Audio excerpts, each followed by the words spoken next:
Hey garden friends, welcome to another episode of AJ's Green Thumb.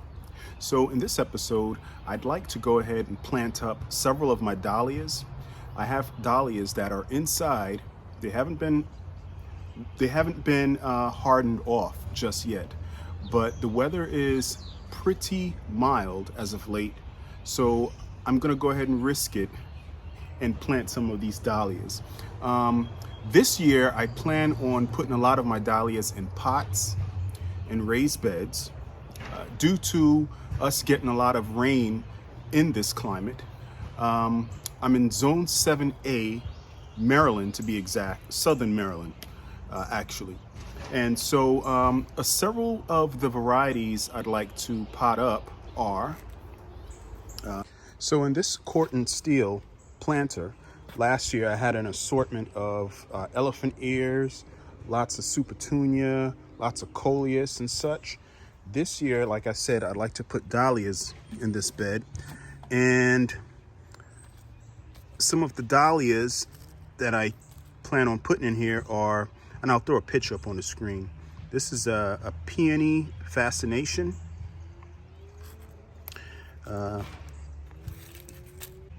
Beautiful peony shaped flowers, very full, rich, and kind of a pink hue to them.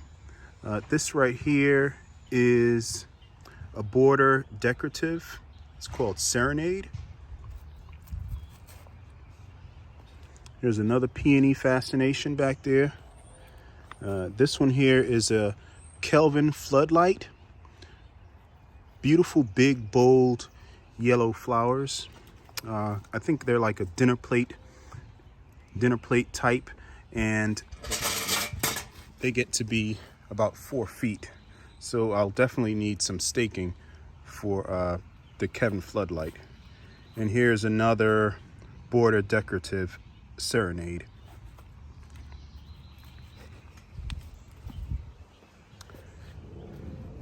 In this container, actually in these two containers, I'm gonna have the same variety. This one's called Single HS Flame. And as the name implies, the petals are of a single type flat variety.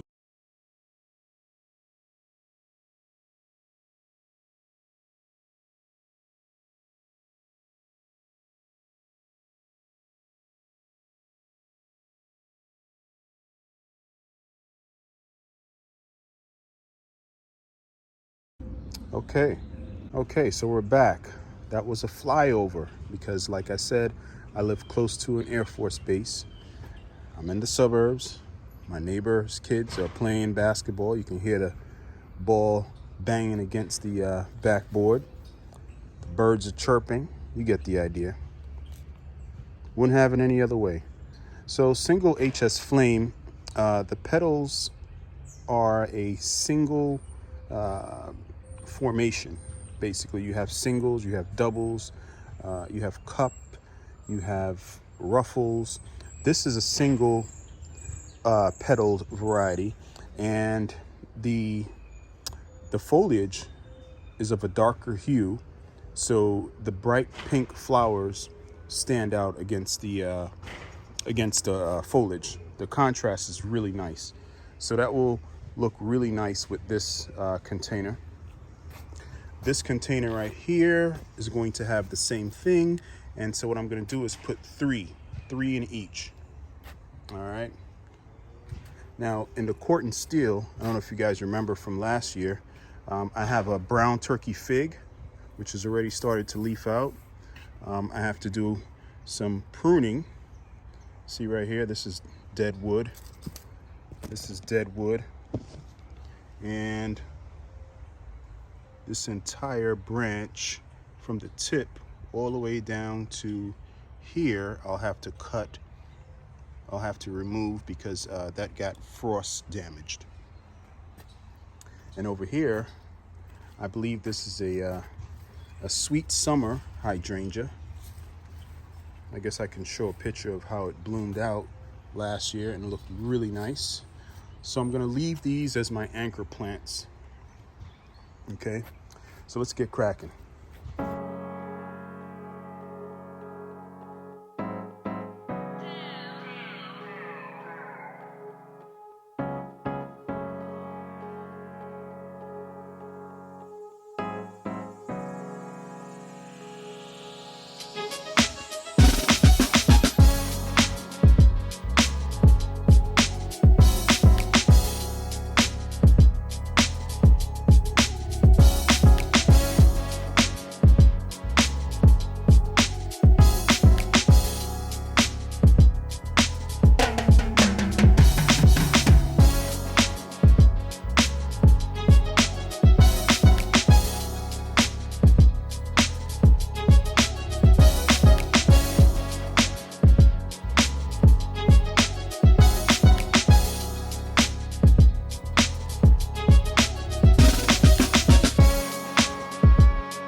So we're all done, but of course I got washed out yesterday evening as I was planting, but I was able to complete the planting. Everything looks good. They're all in place. The stakes are there. But what I plan on doing actually is using a weaving technique, a stake weaving technique. So I'm gonna go ahead and use some twine to accomplish that.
All right, so it's nothing to it.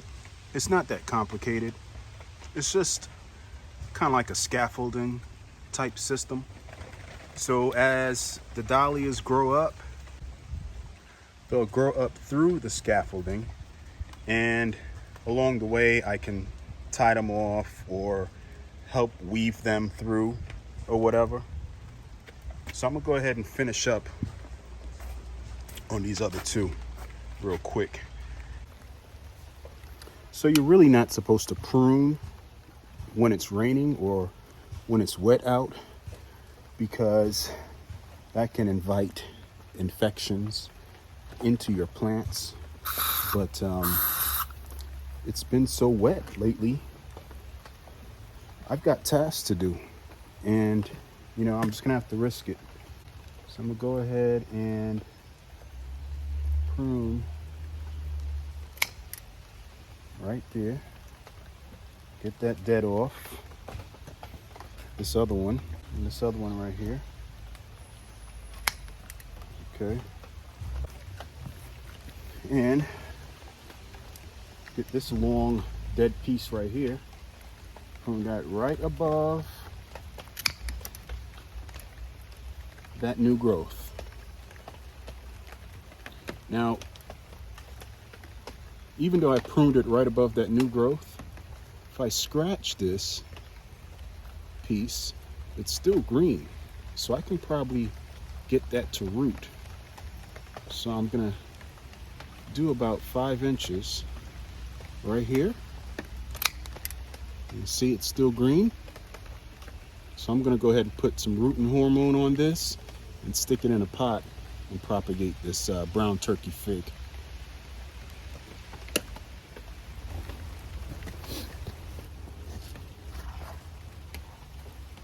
So like I said, the join or the union should always be above ground, all right?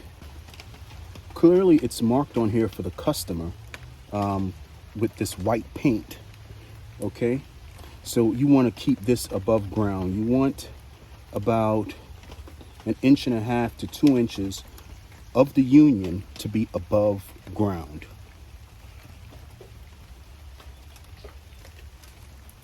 All right, so we got way too much soil in here.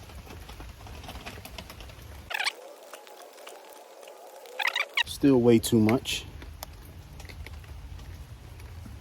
And I'm keeping in mind that I want to add some of this soil that it was planted in.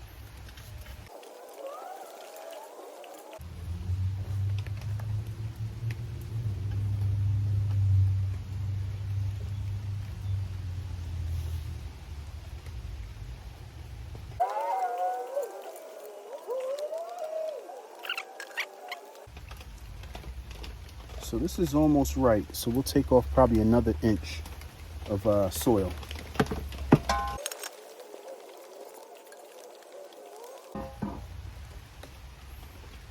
That's about right. Let's get to filling.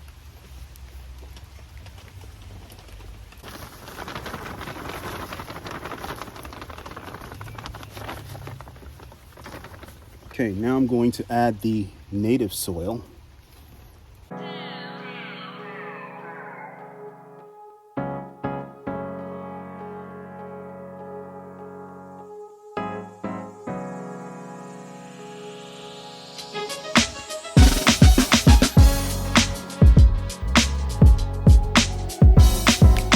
Before I water it in, I would like to inspect the top right here. I see some dead wood. Oh, check this out, guys. Remember earlier I said that I wasn't seeing any new growth? Let me see if you guys can see this. You see that? That growth point right there? That's sign of life for me. And I think we have another one coming down here. So that's very promising. Very promising. All right, so like I was saying, I'm going to go ahead and lightly prune the tips because it's pretty much dead wood. Now, again, to figure out if it's dead wood or not, you can scratch it. But before I do that, I'm gonna spray my tool. All right, I'm gonna scratch. And it looks pretty dead to me. What do you guys think? That looks pretty dead, huh? So, all of that, and you can tell it's darker than here. So, I will prune just above this node. Let me bring you guys in a little closer. Right here, you can see that bright green. That's new growth. So I'll prune 1/4 inch above that. And I also pruned at a 45-degree angle so that water can roll right off the cut. Because if you have the cut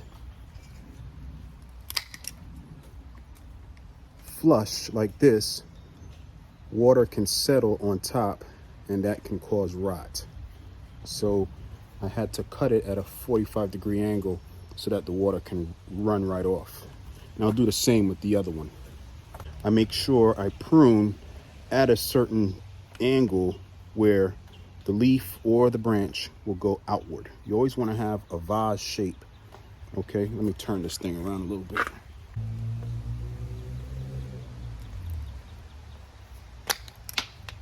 Okay. I'm not even going to stake this tree. I'm going to leave it. Let the trunk flex with the wind, and that makes the trunk stronger. Now I'm going to go ahead and transport this tree to where I want it first and then water it in. So hey guys, I just spotted something. I was looking for a base to put this pot with the pear tree on, and check this out. What does that look like to you? Huh? That's a big boy. I'm not sure what type of snake that is or where its head is. So I'm gonna back away. I see ants on top of it, but there's the tail. All right. Now clearly I gotta clean this area out. It's filthy. Now I don't know if I don't have a fear gene when I was over there checking out that snake, but I'm gonna still head back over there and get that base for the pot, which I intended to go over there to get. But yeah, I gotta clean that area up, because if I'm having snakes that big close to the house, we got a problem.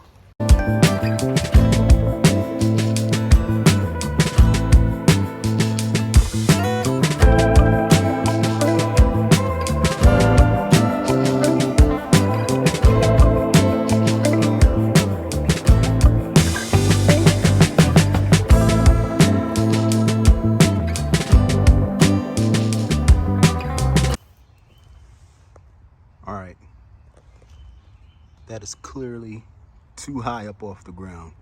I could see that as an accident waiting to happen. So we're going to use something a little shorter like this. There we go.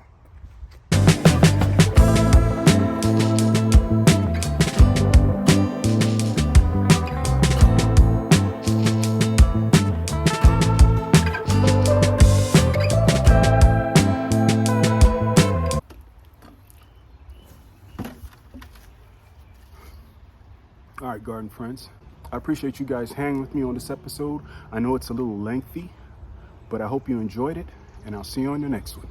AJ's Green Thumb.